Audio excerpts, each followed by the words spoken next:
Okay.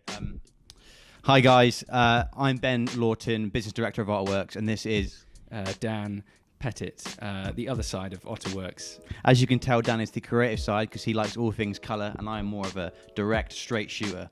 On the podcast, you're going to get more people like me and Dan, and people who aren't like me and Dan from in town And out of town.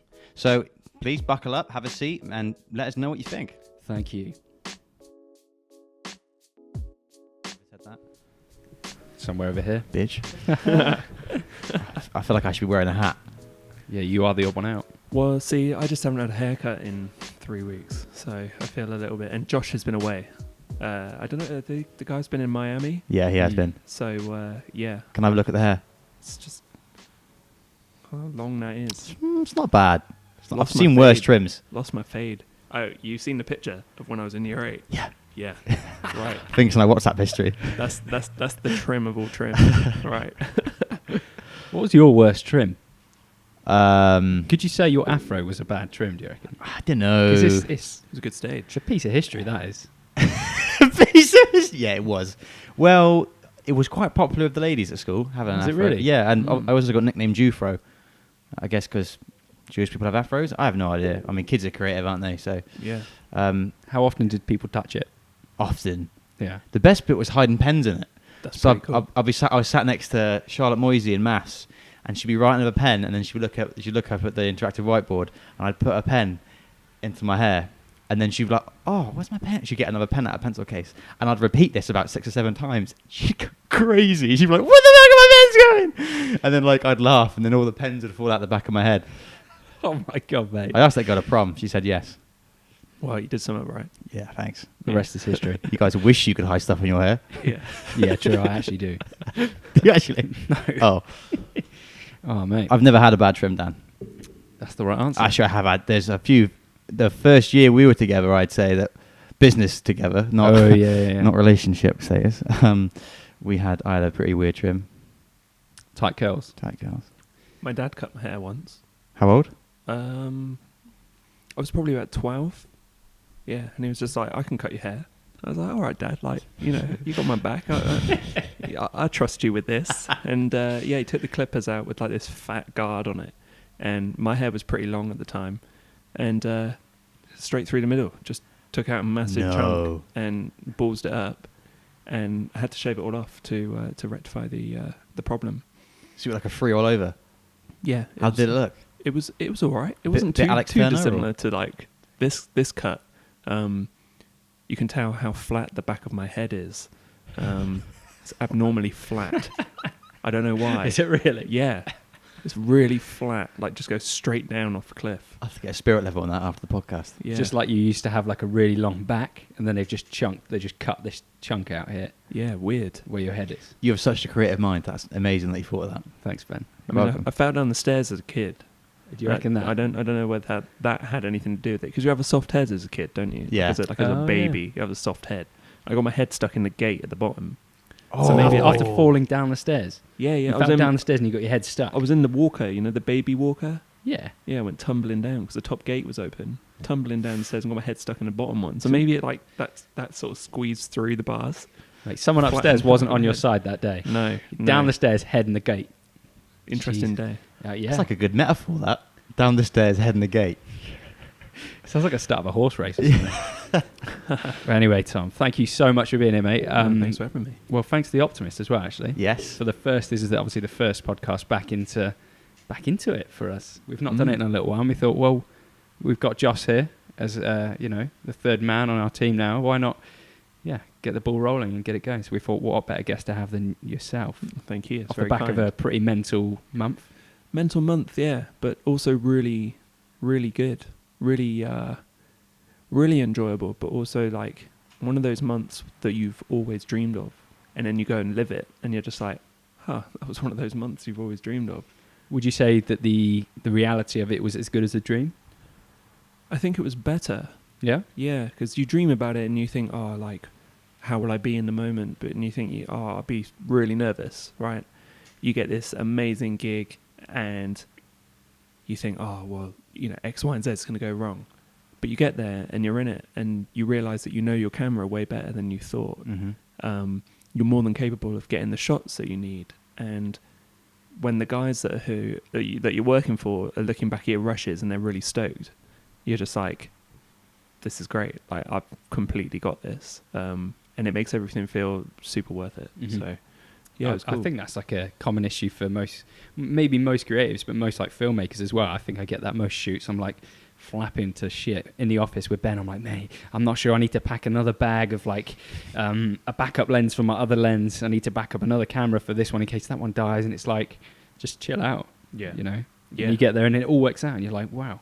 Yeah. I mean, After this was the first time I've done a job where I thought, actually, I need insurance. Mhm. So, yeah, I took out insurance and I made sure that everything was covered. Travel insurance as well as kit, as well as public liability, like everything. Oh, you went the full shebang. Full belt and braces Wow. on this one, just because it was like the first flyaway job. Better safe Yeah. than sorry, eh? Yeah, for sure. Especially how Europe is at the moment. But So what pretty was cool. the gig? Let's Yeah, give some you're context you're to it. teasing the listeners. Yeah. What happened? What was it? What you want to know from the start, how it Yeah, come about? What was the gig? Yeah, in general. So the gig was filming London, Milan, and Paris Fashion Week for an American brand called Nordstrom. It was Instagram TV content, and basically we were on the ground filming street style. We had interviews with different people, and also we had access sort of like backstage to different shows. And this basically come around by doing a job up in London. I was photographing a supper club for a couple of friends of mine, and I basically just did what I do on every sort of photo job. I sort of fly on the wall, Mhm. get the shot, try and create as little noise as possible, and try not to break anything.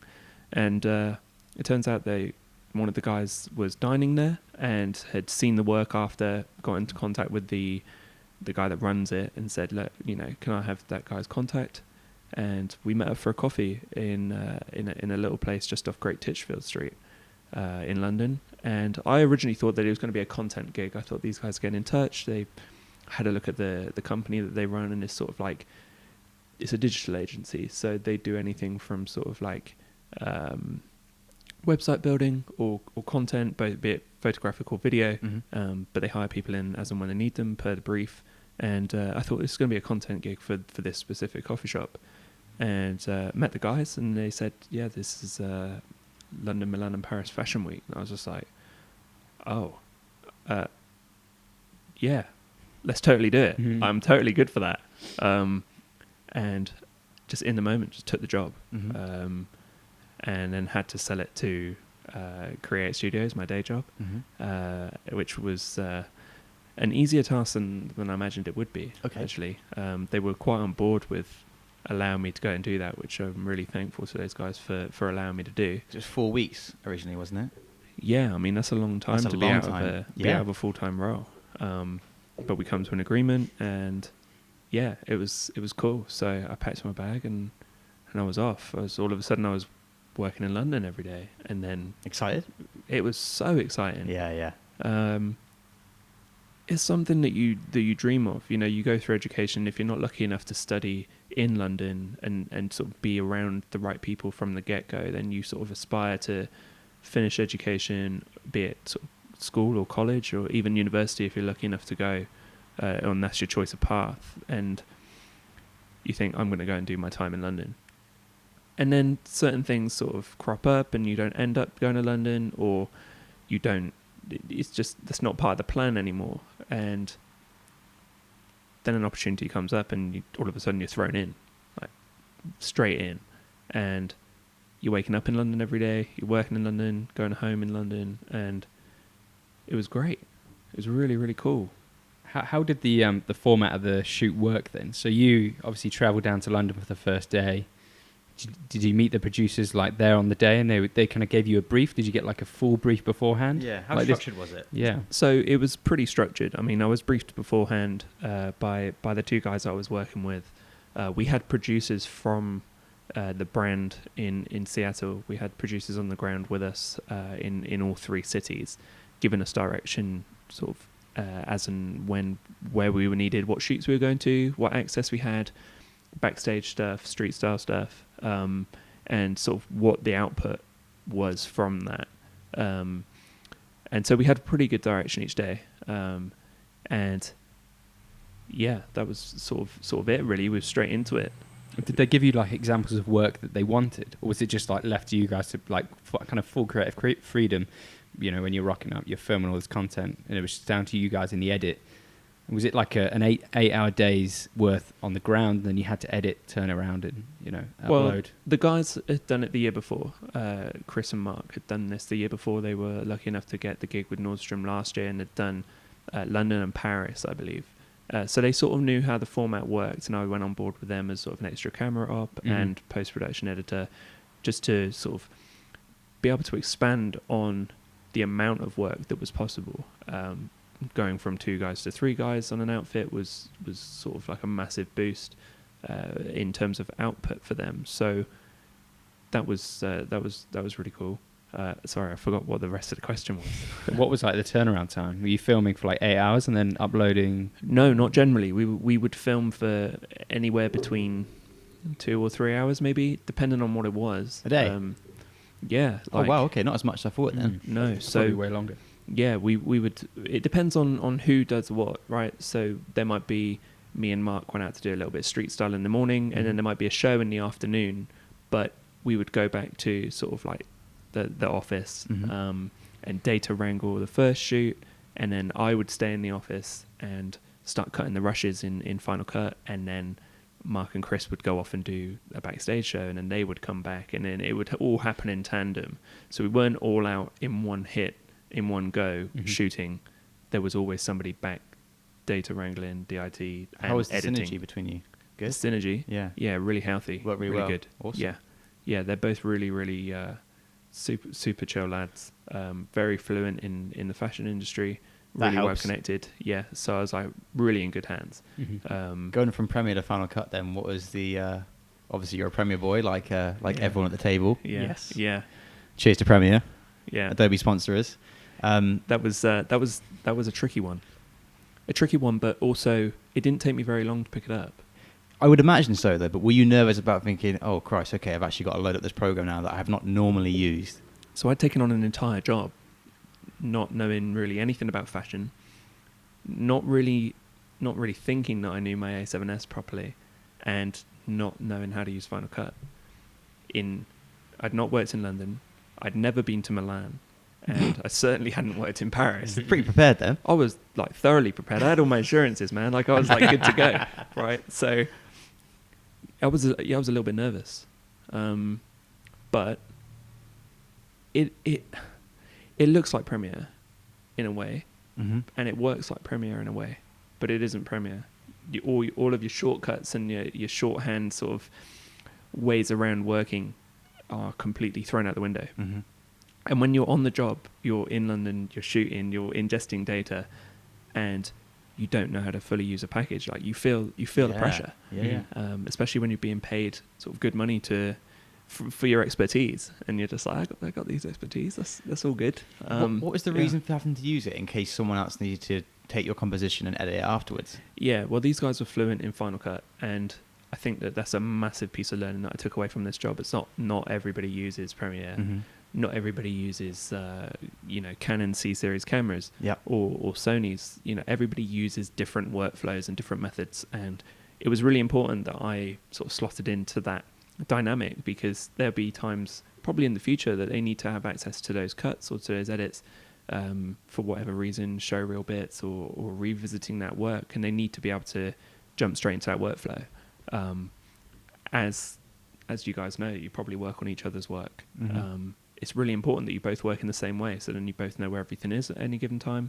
Your folder structures, the way things are named, like you need to be able to quickly jump at that bit of information, and everything needs to be sort of like super mirrored across everything, so everybody gets it. So yeah, it was a hard one to sort of fall in with that right from the get-go. No prior practice. It was just like we'd just been out and shot, so now we got to do an edit. So what was it like near the end of the shoot? How did it come to climax? It's probably the best word, Dan. Climax. You like that word, don't you? Yeah, I love that word, man. I love that word. In terms of the shoot, in terms of the end of the 3 weeks, well, it got 3? cut- I thought you thought it was 4. Was it? well, originally. Mm. So it got cut short, which is a real shame. So we're wrapped in London, wrapped in Milan, and the day before we are due to fly to Paris, this coronavirus outbreak sort of hits Europe in a big way. Uh-huh. And, you know, we joke and we whisper about it, but honestly, like, the first outbreak had happened about 30 miles away from metropolitan Milan, Mhm. right? In some small, obscure northern Italy town with probably not a very large population, but people were calling it Milan because that was the nearest big city. Right. And we'd been out filming the Hugo Boss show that day, and it was an early morning shoot, probably 9 a.m. I think was our call time. So it was relatively early in terms of how shows go, and it was a little bit quiet. But I put that down to the time of day. It was a Sunday in Italy, and I thought everybody's just relaxing, chilling out, just taking their time. Anyway, later on that day, the Armani show got cancelled, and that's when you knew something was like really properly up, because that's a lot of money to lose. Mm-hmm. You've got models that have been flown in from all over the world, guests that are being flown in. These are massive worldwide brands that are putting in money to host shows for everyone to show off their new collections, and they can just cancel it. And you think, well, that's got to be many millions that they've just waved goodbye to. This is just before it like had the big outbreak in Italy, right? Yeah. It's like a week before, a few days before. Yeah. It was probably the week before Right. the big outbreak. But I don't know what it is. Everybody started to panic. So we sort of like wrap on Italy, go back to the Airbnb, and also that Airbnb was lovely. Props to Airbnb for that one. And we flew from Linate in the morning. So we call an Uber and we head to Linate Airport to head to Paris, and the streets are just dead. There's like very little traffic. Wow. There's very little It people. took hold that quick. Yeah. The panic. Yeah. Wow. Yeah. And I dread to think what it would have been like had we stayed there another week. Yeah. Even though Fashion Week had sort of finished by then and we were due to move on anyway, I can't imagine what it's like there now. I think they're under sort of official lockdown. Yeah. Yeah. It's going to be really, really bad for them. It's going to be really bad for their industry. A very industrial city with a lot of business and a lot of tourism it's going to have dreadful effects. Mm-hmm. And I think that there's certainly a lesson to be learnt from all of this, on how it affects Milan and northern Italy especially, in terms of industry and in terms of tourism and sort of money that goes through, and if there's a recession that follows that, because I think it'll be same for a lot of countries, a lot of different industries, and you can see the effect that it's having on the stocks so far. Everything's being shifted around, and nobody can really keep up because nobody really knows what they're outrunning. Yeah. So yeah, it's a very interesting time. But we flew from Linate and landed in Paris and didn't have any checks and went on like life was normal again. And even though everything was on lockdown, sort of just over the other side of the mountains, it was quite surreal. So what did you do in Paris? Did you crack on as normal, or? Cracked on in Paris, yeah. How many days were you there shooting? So we were in Paris for 7 days, I think. So Okay. we were due to be there for 14, because there's two official weeks in Paris, because there's quite a concentration of big brands that are from Paris. Yeah. So it went on longer than Milan, it went on longer than London, and it was almost the finale of the season. You know, it does a circuit, and this was the finale. This was the big one. And we were due to be there for, I think, shooting for 10 days, but there for 14. And got cut short by a week because of this outbreak. Nordstrom decided that it was the right thing to fly their producers back to Seattle. Reflection, probably the right thing to do. Yeah, even though coincidentally the only outbreak actually started within the Washington State, Seattle area. Oh, really? Yeah, in America, which was sort of ironic that they'd outrun it but run back to the same US place. epicenter. Fortunately, neither of the producers are unwell, which is really good because they're both really, really lovely ladies. But yeah, it was a real shame, and we got advised to do the same. So our direction on the ground was leaving, and that was sort of the end of the trip, really. Mm-hmm. And it felt really horrible because, again, like I said earlier, like this was the first proper job that you've always dreamed of, and it was being taken away from us, or taken away from me, because of something that we were out running before the carnage, maybe. But what is it? You know, it's a massive unknown, and I think that so much of the media is fueling the hysteria around coronavirus, and just driving everybody a little bit mad, especially when you're just trying to get on with your job. Did you find the fear had set into yourself, like being in that environment? Like, I know for me, as logical as I can think, I would think, oh, okay, maybe something bad is happening, especially when, like you said, you walked out in Milan and you were getting an Uber and stuff and it was desolate like that. Yeah. Were you nervous? I was nervous leaving Milan. Because I thought we're going to get checked, and even the slightest little bit of like nervous temperature, I thought, that's it, we're not going to go. Yeah. Like, we got to stay in the Airbnb for weeks, and it's going to cost a fortune, and nobody's going to get paid, and it's going to be really bad. But as it was, we breezed right through, and we breezed right through when we left Paris as well and into London. And I think that what we were most worried about is it would only take for one person to get ill from the Fashion Week circuit, be it a makeup artist or, God forbid, a model or an actual designer, and everything would have been shut down, and everybody would have, headed for the airports and headed for the Eurostar, and you would not have been able to get out. It would have just been absolute Chaos. carnage. Yeah. So we took the decision to leave when we did, and it was costly. Like, I think it was £900 to book a Eurostar singles for the three of us to get out on £300 each. Yeah, the day before, because we had to book it within 24 hours to go the next day From Paris to London. Yeah. Wow, that's Obscene. really expensive. So that Is was because that the was virus it. was so expensive? Do you think, or do you reckon it was just? I think it was just late booking. notice. But yeah, that's a big hit at the end of a working break, like, but also one that you were really enjoying. Yeah. So it was insult to injury, really. But I guess on the flip side of that, though, you had a lot of positive experiences. Apart from the shit side of coronavirus, you had some pretty highs whilst out there. What would you say are the top 3 moments? Top 3 moments. What are the top moments? Hit us with that. That's very YouTube. Top 3 moments.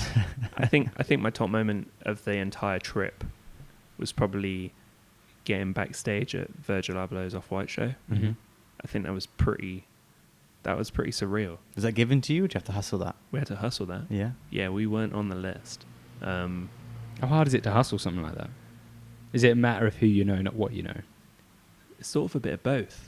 It was in this instance. Yeah. There was somebody from Nordstrom on the list, who should have been there, but had already travelled back, and that was on our last night. So officially, we were shooting for Nordstrom, and officially, there was somebody who was supposed to be there that had access, but we showed up with 3 cameras and 3 Ronin gimbals and pretended that we knew what we were doing, which wasn't Confidence entirely is key. Yeah, It wasn't works 9 entirely out of 10 a lie. times, doesn't it? Yeah, and all of a sudden we're backstage at Off-White That's a big deal. at Paris Fashion Week, and I'm walking into the I forget the name of I think it's the Accor, the hotel chain Accor, the Accor Arena in Paris, which is like a massive stadium, and there's a man like Virgil Abloh just there, and Gigi Hadid and Bella, Wow. and I'm like, this is obscene, right? Like, I was as close to Bella Hadid as I'm as close to you boys now, filming, and I was not getting turned away. Like, I had a backstage pass on, and everything was sort of like, well, he's got a pass, so that's all right. It's Gucci. It's just that's chill. Leave him alone. What was the filming like of people like that? Is it fine to just film anything and everything if they got areas that it's like no cameras beyond this point? So they're a little bit funny when the photographers were sort of shooting the campaign stuff, because everything gets very busy backstage. There's a lot of people behind there. You've got makeup artists, stylists, caterers. You've got kit and crew that are filming the actual thing for them, as well as shooting their campaign photography. You've got all of the people, like the seamstresses, that are taking care of the clothes. If anything breaks, they've got like sewing machines and everything backstage. You've got people there helping the models get ready, as well as like security detail, and obviously all of the guests that are there, plus us as media, and that is an awful lot of people. So it does get pretty chaotic. But yeah, it was surreal. I mean, you just use your better judgment. Like if Gigi was like taking her top off, then I probably wouldn't film, because I think that was unethical. But like anything else is sort of free reign, because you're there backstage, and why wouldn't you? And that's sort of our job, is to Did show you get some what footage happens. that you're proud of? Did you come away from some shoots like so pleased with what you've got? I definitely got some showreel bits from this. Yeah. Awesome. Awesome. From the Off-White show, and particularly the Marnie show in Milan. So we got backstage at Marnie, and that was a really, really cool experience, because the shoot was very abstract and tribal. There was lots of glitter involved. And at one point I had glitter all over my 50mm and all over my shoes, and I just didn't care, because like you get in there and you don't know how much time you're going to have backstage. Okay. So like there's this almost like an unwritten rule, because the media go in, and I like I said, I'd never done this before, so I was learning all of this like in the moment. You go in and you get what you need to, right? There's more photographers than there are filmmakers. There are a few people there with cameras, and like the cameras range from anything from like what we had, the A7S and Fuji X-T3s, and there was a guy there with a red like Gemini 6K. Wow, okay. Just sort of like run and gun style. I was just like, oh man, like what you got, but like it's, you go in and you could be thrown out with them in 5 minutes. Like you've got what you get, and you got to be gone, and then the next wave of media people come in. And so everybody gets their turn. There's that many just being churned through. Yeah. Wow. Yeah.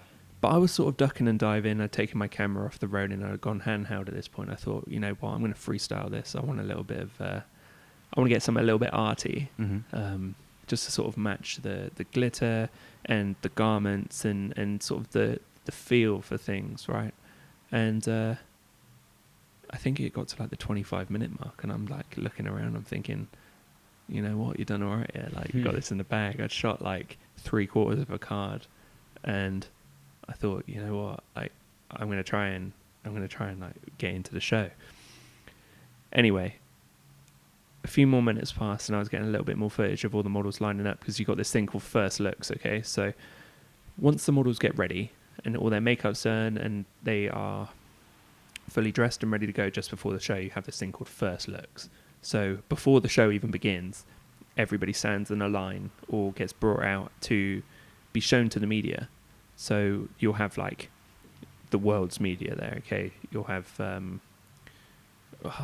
everyone and anyone who is important in the fashion world will be shooting that first looks. And it's a really, really good way to meet other photographers and filmmakers. But it's a very prestigious moment, because you're getting to see this before any of the guests in the show that are literally just sat outside.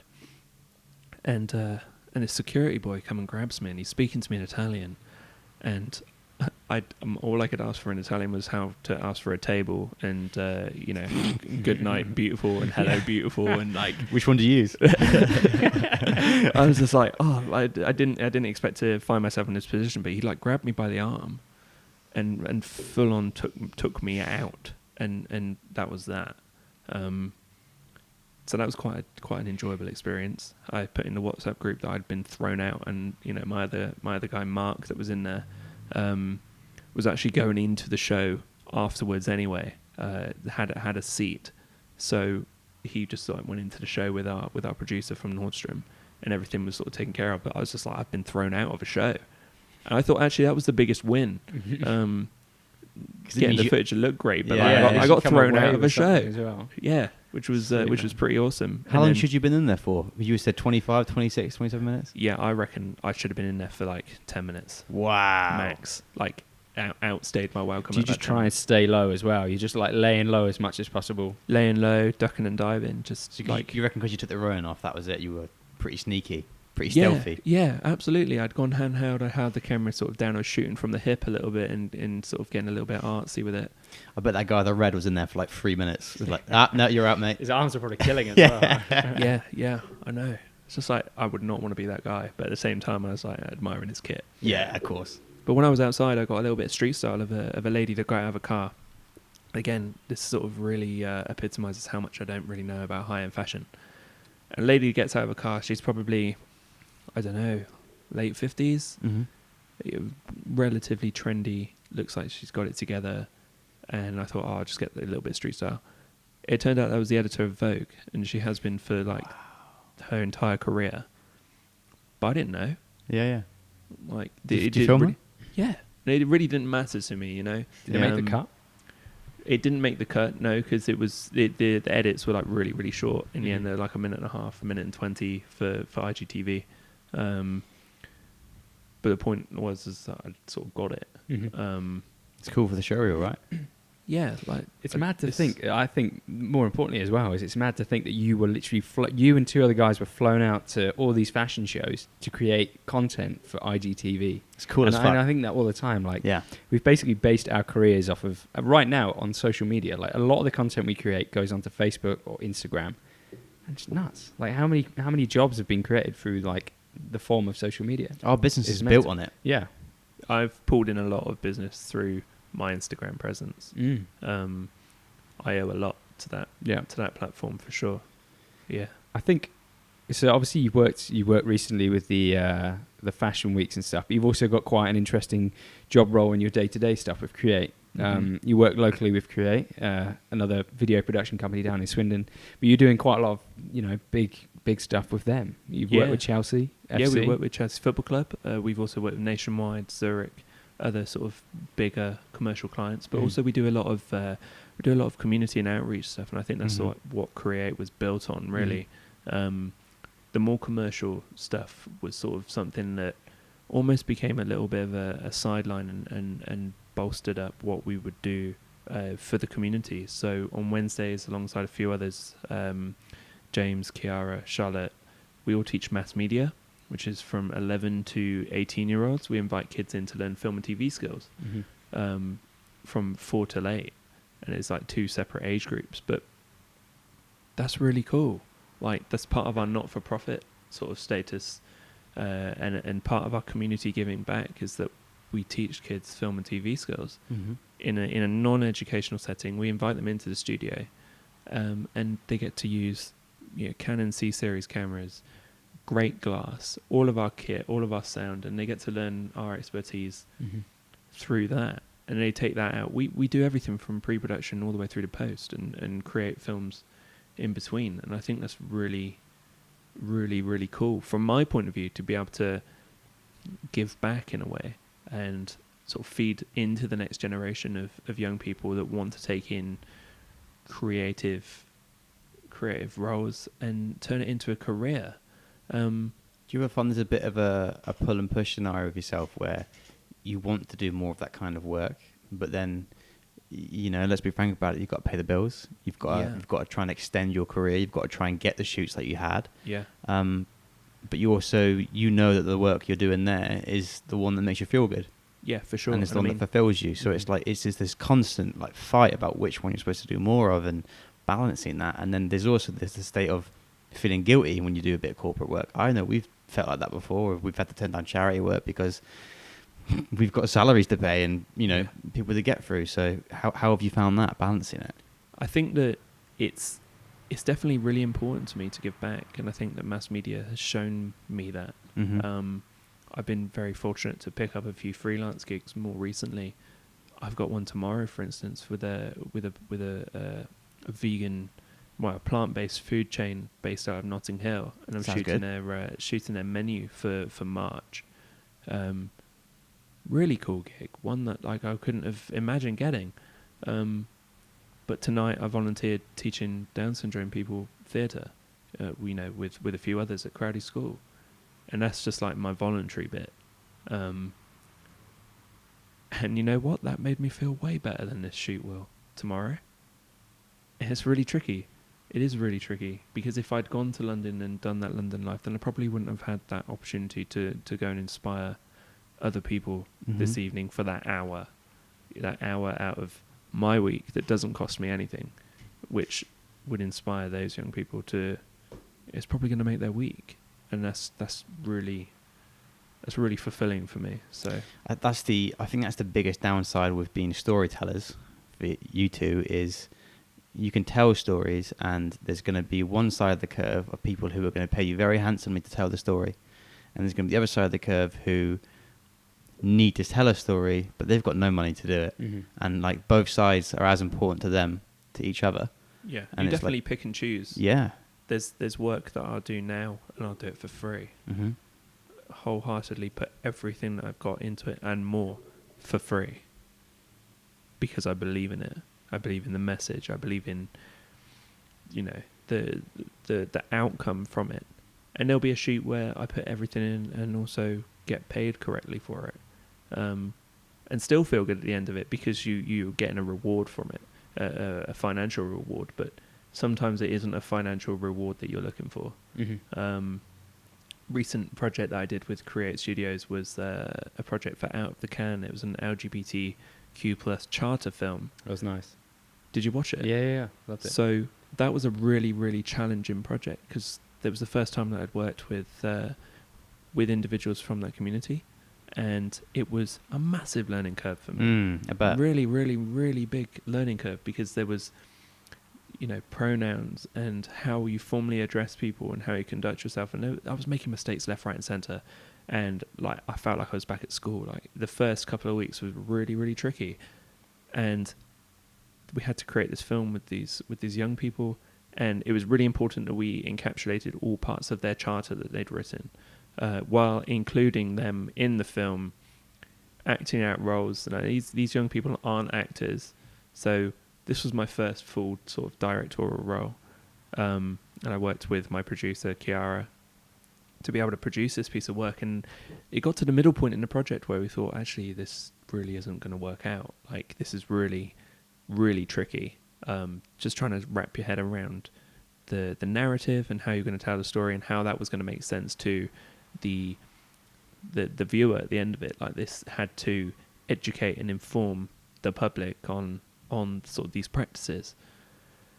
And it wasn't until probably the last week, I'd been in the edit really, really late one evening, I started turning things around and letting it breathe a little bit more. Added in a few little bits of furniture like names and pronouns, and I thought, actually, you know what, this is really coming together. And I invited the client, Jo, invited her into the into the office, and we went through it, and Jo started crying, and I was just like, oh wow, like, didn't expect that. Like, you were right, Jo, like, come on, get it together. And she was just like, this is really, like I really resonate with this. And I thought, well, we've done it then. I've just made the client cry. Like, I've never made the client cry. Like, I've made the client happy, but like, I think we've done it. And we did a screening of it. We did a launch of it, not too far away in Old Town, just opposite the Swindon Museum and Art Gallery.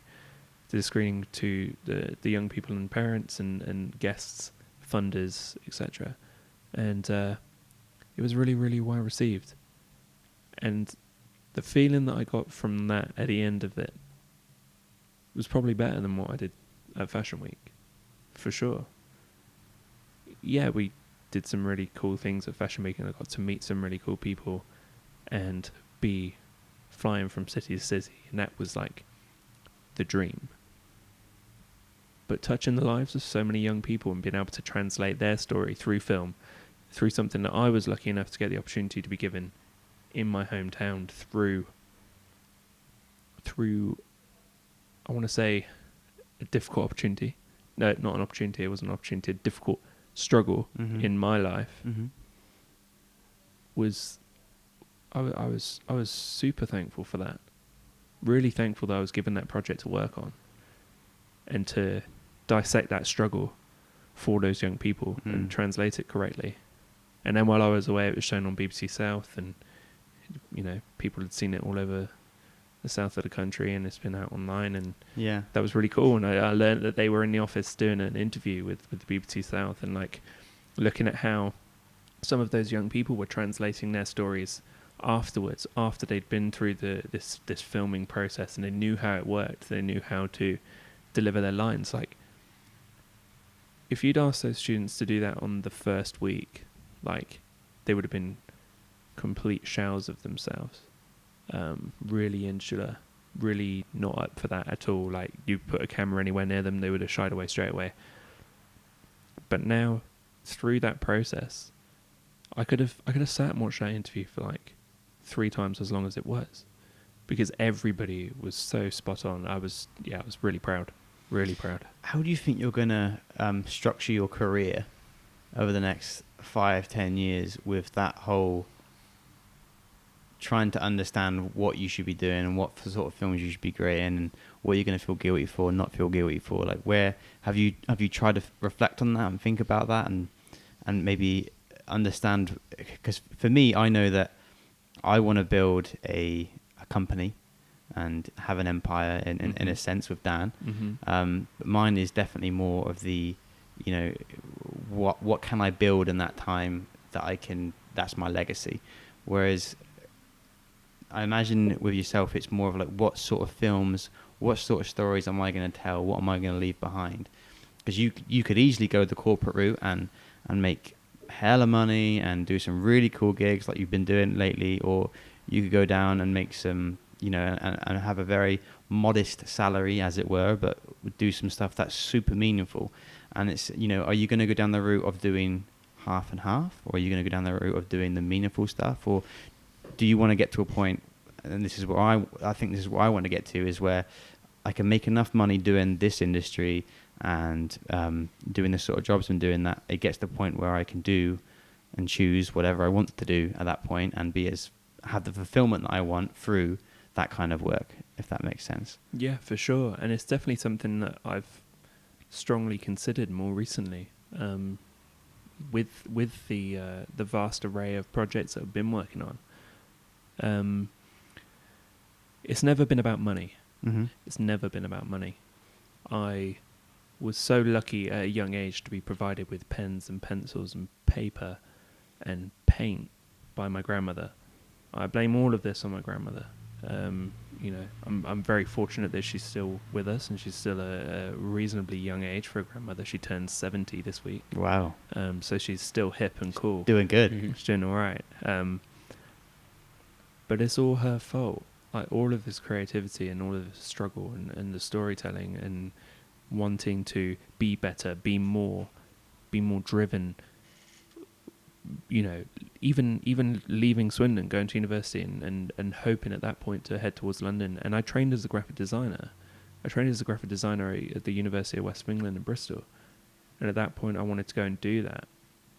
But it didn't work out that way. And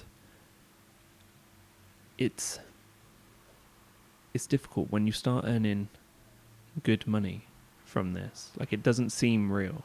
Work doesn't seem like work. I know I'm going off on a tangent on the question here, but like, I had a conversation with someone yesterday, and we were talking about ethics and about work and about ethics and about money.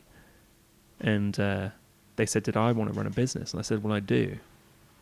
And they said, "What, your little photography business?" And I sort of chuckled like that, and I was just like, "Yeah, that one." And to them it seemed like a joke, but actually I had earned more, fortunately, very, very fortunately, earned more than them in under a month as they had in the previous month, without all of their outgoings and overheads and staff to pay.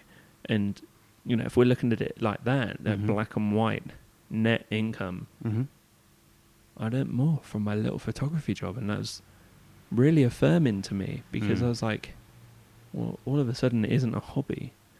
I know one time a friend of mine at university, their father had referred to our degree as potato printing, and it was funny. Like, it was glorified potato printing. Graphic design is potato printing, and you sort of feel quite defiant in that. You're just like, well, no, it's not.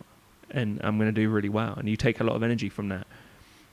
And it was only when you reach these big heights, like my first experience of corporate graphic design was working with Starbucks Europe up in London.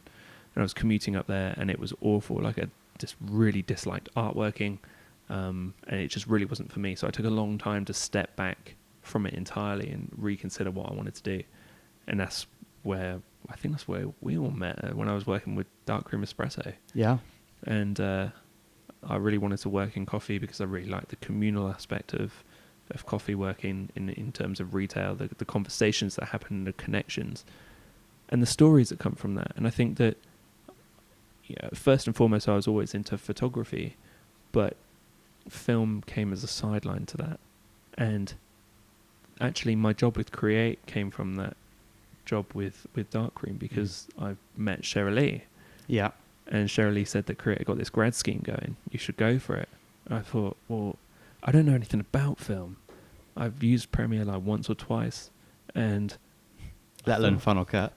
Let alone Final Cut. Like, I thought, well, you know what? Why not? Like, it's about time that I did something creative in my hometown, because at the time I was, my mother was really unwell, and I was, hanging around because at some point I'd have to be here. Mm-hmm.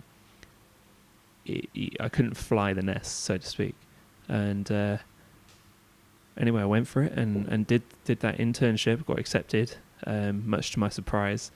I went in there, had 10 minutes to prepare for an interview, got asked about what films I like, and I just like, I'm not a filmmaker. Cars. Yeah, I just do not know any of that. What was my favourite advert? Like, I got that one. I did the Sony Bravia advert when the dropped the bouncy balls down the hill in San Francisco. Yeah. Old school. I love that. And anyway, interned and did pretty well. Got offered a job, and all of a sudden I was working as a filmmaker. I was being given odd jobs aside from that, but like, all of a sudden I was in the industry, and I was in the industry in my hometown. I was given the opportunity to do creative work where I lived, right here and now, through circumstance. But that sort of became irrelevant. I'd gone from wanting to work in London and Bristol and other sort of big creative cities to then working in Swindon, which isn't known for its creativity. And it isn't really known for any other industry apart from engineering or car manufacturing. That's the really interesting thing about it, though, because you had your degree in graphic design, and you had this on paper a sweet gig with Starbucks, and you're commuting up there and you're doing that thing, but something inside you said, this isn't right. This isn't right. And we've all felt that in positions and stuff, like, this isn't right. But a lot of us crack on and just try and make it work, and we'll try and get through it, and that's kind of life for however long that is. Whereas you step back and you had, I don't know if having is bravery is the right word, or just... It's not about the money. Yeah, I know, but it was more about thinking to yourself then, I think, about this isn't what I'm supposed to be doing, even though you'd put all that time into a design degree. And I just think it's remarkable in the sense that you had the courage to step back and think, okay, I'm going to stop here before I waste 3-4 years doing this in London and commuting and doing design when this might not be the thing. And then because of that, you were rewarded in the fact that you found Create. And I mean, look how far you've come since then. It's been insane in terms of the growth. Like, me and Dan admire you for that. So I don't have to go into how much admiration I got for you boys and what you do. Stop it. Like, let's be real. But that pivoting point, probably on that train all the way to London, like, that's crazy to think about. That's what made it all change and made all the opportunities change from having turn into like a senior designer in London to what you're doing now, like literally from a thought in your head on a train. Like, does that back for you still? It was never anything senior, but like at that point I was just like, well, I got to make a choice, right? And it's not working out, and I'm not. You go through your education, you think I'm gonna reach that, I'm gonna get there, and it's all about that end point, that end destination. What does that end look like, right? Not about the story along the way. And the story up until that point had been what it was. Like, I'd done my education, and I was back in Swindon through circumstance, and it was sort of, not the sweetest deal that I'd hoped for, but we were still trying to make it work. And I thought, actually, could I do this forever? No, absolutely not. And I had to take time away from it. I didn't go straight into create like overnight. I think I worked for Darkroom for probably about 2.5 years, but I never lost sight of what I wanted. You were patient enough though to kind of crack on. I took care of their Instagram. I took care of other bits. I was very fortunate to work at times with Alex Pollock of social media support, doing a couple of content gigs with him and Jake at the time. Way back when they were based in Desk, and working for some very early clients of theirs. And that was enough to keep my creativity and my need to be creative going. All the while I was sort of just like laying low, biding my time, and sort of going with the flow a little bit. Perfecting the flat white. Yeah. Well, just competing with Steve. I mean, I was never going to beat Steve. Let's face it. No one's beat Steve. He would never allow that. He's the GOAT, isn't he? Exactly. He's the boy. What's your thoughts on the kind of creative scene in Swindon as it stands at the moment, as it's been in the past, as it's going to be in the future? Do you think? I think Ben and I both think that we're in a good space for it here in Swindon, and I totally agree. I think that it's a really interesting scene within Swindon, and I'm very fortunate to straddle a few sides of it. So you've got the more content creation, filmmaking aspect that we all do, which we're really lucky to do. Let's face it. Yeah, we are really lucky to do what we do and do it here in Swindon. Swindon isn't known for it, and there is a call for it, but we are super fortunate to have the clients that we do have. But there's also a really interesting narrative film scene here. Writers, script writers, cinematographers, camera ops, other crew that want to get involved with films, and not just the corporate filmmaking sense of content-based stuff, but actual sort of features. And there's a big scene of that, and there's a lot of talent here based on that. A very good friend of mine, Alex Secker, a director, film director, just launched his second film, Onus, that we showed in the Cineworld Cinema just down in town. And that's cool. You know what? It is cool. It is cool because there was a crew of us, and we were all friends, and we all went down to a house. It was it was a formally funded film, but we all went down to a house and shot a film in sort of 14 days. And everybody had their role on set, and we created a feature film, and then we showed it to a sold out audience in Cineworld.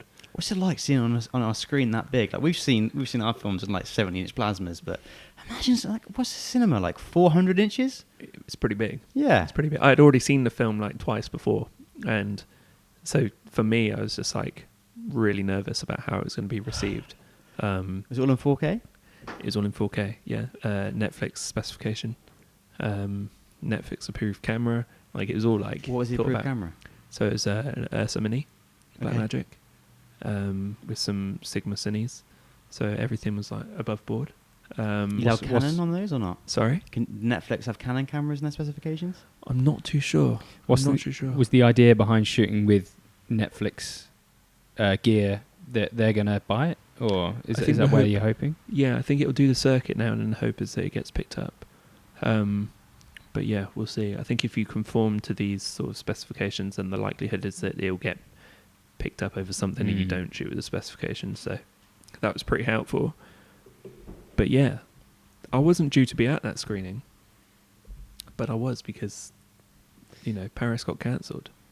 It's amazing to know. I managed to get back for that screening with my friends. And like you say, it's amazing to know that it's people from Swindon creating content like that, creating films. And there's I think it was another release on Friday just gone with a chap from Swindon, a film called Sacrilege, and he's like Mark Kenner, I think his name is. I don't know if you heard of him. He's like a local guy creating like films and stuff, and they're releasing it in Swindon as well. So there's such a scene for it. There massive really scene, is. and especially like independent film, indie filmmaking.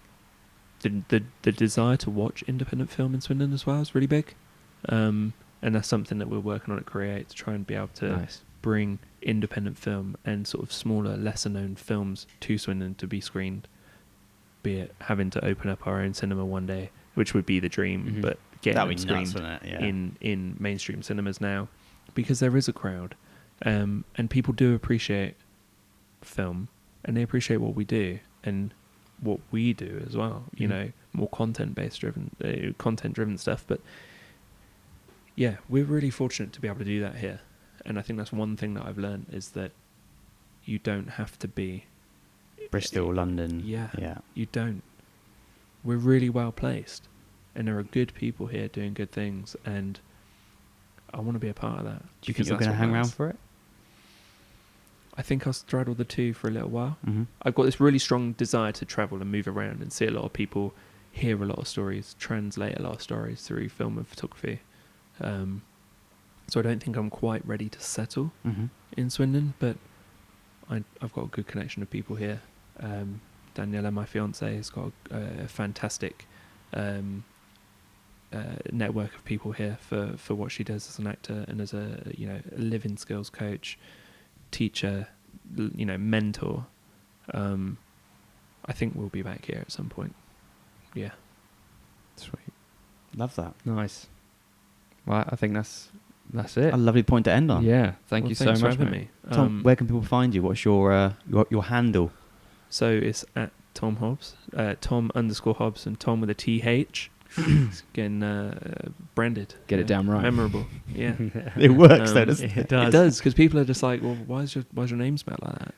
Which I've asked you before. Yeah. And people ask like, oh, is it that guy Is it TH Tom? TH. Tom. Is it Tom with a TH? Thom. What's that about? Well, you remember it. You talk about it. Has anyone ever called you Thom Hobbs? Yes. Nice. Yeah. And it still happens, between friends-ish. We know a lot of Toms, so when we're talking about you, when you're not on our presence, we refer to you as Hobbsy, which I hope you don't mind. No, it's a that's bit good. of like a quick works. off the cuff. It does work really well. Yeah. There I we like go. that. Cool. Thanks, Tom. Cheers, man. Thank you.